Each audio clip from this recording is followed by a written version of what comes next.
Hi friends! You saw the title. You know what I'm doing. I'm going to customize some more paint by numbers. These are from the same set I did before, so I wanted to finish them. And I really needed something a little quicker and more relaxing this week. So let's just get into it. For this first painting, I'm going to go with a pastel theme. This picture was my loose inspiration. Very loose, as it will turn out. I looked up a bunch of pastel landscape examples to get an idea for general color groups. So from there, I decided I wanted to make the sky blue, the landscapes purple in the background, pink in the midground, and orange for the arch and foreground. Then I made a list of all of the numbers in each section, lightest to darkest. I decided to use paint markers for this because I didn't want to mix this many colors of paint. Remember when I did that neon one? I love how it came out, but it was a lot of colors and it took forever to mix them. So I'm going to cheat a little and use paint markers. For each color group, I swatched a bunch of my markers. Then picked ones that looked like they had the same undertone in different values to match what I needed. Then from there, the painting was pretty easy. The paint pens did take a few coats, and I did get the colors confused once and have to do an extra coat to fix it. The paint pens also aren't as precise as maybe a detail brush would be, but I feel like you can't really tell. While I paint this, let me explain why I needed a little bit of an easier project this week. For those of you that don't know, I'm a teacher and the principal at a Montessori preschool. So last week we had parent-teacher conferences, which are already pretty time-consuming, but then this happened. Yeah, so we had some bad storms. That picture was actually taken from the front entrance of my school. We were okay, the students weren't in school that day, and the tornado sort of curved around us, so the school is fine. But it did hit about 2 miles away, and some of our students lost their houses. No one was killed or seriously injured in the storms, there was just a lot of damage. The community is super great and has pitched in a ton, but needless to say, this week was a little extra hectic. I might have to rearrange some things and do some easier projects for the next couple of videos, but don't worry, everyone is doing okay. Also, it shouldn't need to be said, but follow the warnings and don't go outside during severe weather.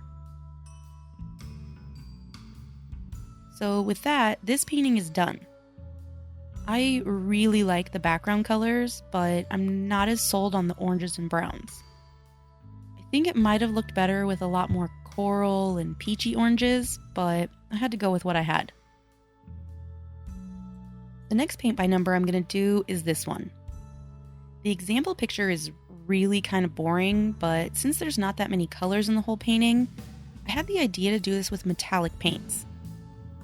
So I pulled out a bunch of metallic paints in the general colors of the painting. I'm thinking that I can mix them to make metallic versions of the exact colors needed. Except for that weird pea-colored sky, I want to add some red to that and make it more sunsetty. Since I know metallic colors can be a bit translucent, I swatched them all to get a feel for what they look like. A couple of them needed some serious stirring, and one might need to be thrown away. But now that I've wasted all that time prepping, I'm going to get to working on the actual painting. First, I decided I hated these birds, so I'm using a white paint pen to basically delete them. I am going to be painting over all of this, but I don't want to chance them showing through the paint. For the sunset, I'm going to go in with a red to gold gradient, so I just started with big swaths of color that slightly overlapped. I am trying to go around the clouds, but I can't be too precise since most of them are in the middle of the gradient. Since metallic paints are pretty translucent, it's not too hard to get a nice blend, so that really worked in my favor this time. And it only took a few layers to build up the opacity at the far ends of the gradient. To bring back the clouds, I used white paint markers. I did have to refer to the example and look at the painting from a lot of different angles to see the blue outlines through the paint. Guess I didn't need to worry about those birds that much. Also, for some reason, none of my white paint markers were up to the job of creating a flat white, not streaky coat over the metallic paint. So I ended up using 3 or 4 coats of white paint straight from the tube. Like, this metallic paint was giving me the finger. After all of that work, swatching colors and making a plan, I wasn't sure that I wanted to keep going. I mean, I'm going to finish the painting, but the more I looked at how shiny the metallic paint was, the more I wasn't sure that I wanted an entire painting done that way. Metallic paint shiny? Who would have guessed? Eventually, I decided that it really would be too much, and I'm just going to go in with the regular acrylic paint. However, I did want to tone down the rest of the colors just a little bit, because I feel like the example colors are a little bright, and I really want the sky to be the focal point. I mean, it can't help but be the focal point since it's so insanely shiny, but I don't want it to be a fight. We want peaceful cohabitation. So I followed the original recipe to create the appropriate color, then I added in the complementary color to desaturate it a little bit.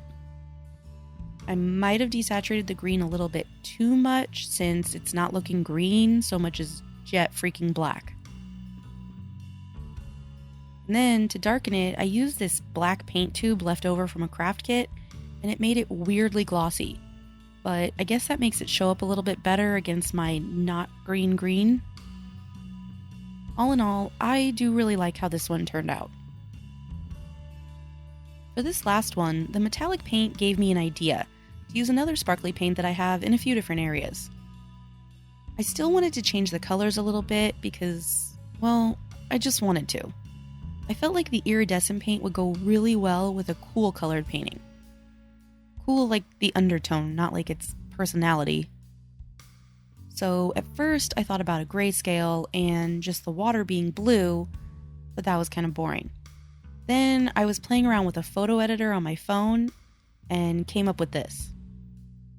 But that seems sort of close to what I did on the first pastel one, even if it's super pretty. So ultimately, I decided on this, something even weirder. I'm going to go with one color monochrome for the land and the trees, and another color monochrome for the sky and the water. So 2 monochromes. Is that duochrome? Oh, no. Okay. Anyway, since I do not know how to look at one color and then turn it into a different color with the same value, I use technology to do it for me. I used this free website that I found to turn the picture into monochrome with the color of my choosing. I probably have a virus now. But either way, it helped me match the colors when I was mixing them. But acrylic paint dries slightly darker than it is when it's wet, and since some of these colors were pretty close, just slightly darker, there were quite a few times that dried paint looked the same color as the wet paint, which was mixed to be just slightly darker. So I had to be really careful not to paint over the wrong area because I couldn't tell where the wet paint ended. You can see that I still made some mistakes and missed areas. Since I already remixed and darkened the paint that I needed in this area, I just picked a tube of paint that was near the right color and hoped it would blend in. And I'm not even going to mess with these down here. I'm just going to paint over them with the watercolor. For the second monochrome areas, these teal areas, I'm going to start with the darkest color because I'm going to be mixing all of the different values of this teal from the same batch. They're genetically related. I figure they have no choice but to go together if they'll all have the same DNA in common. Does that make sense? Anyway, since I wanted to mix iridescent medium into the watercolors, and you can't really uniridescent paint once it's been iridescented, I need to start with the plain colors first. So once I got the sky and clouds done, it's time for the sparkle. I've actually never tried mixing this into paint before. I've only ever layered it on top. But it is called a medium and not a top coat. Plus, someone in the comments on a previous video said you're supposed to mix it in. So let's go.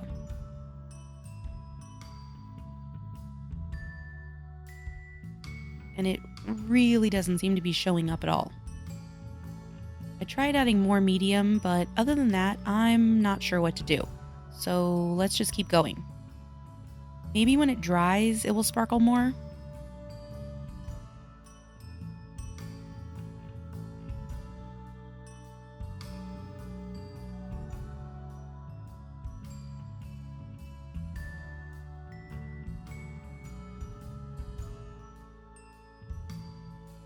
Yeah, there's not a single sparkle to be seen.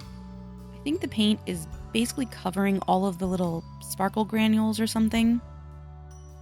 So I'm just going to go with my tried and true method of using it as a top coat. I did decide to only do the lightest sections of water so that I didn't get overwhelmed and hate it.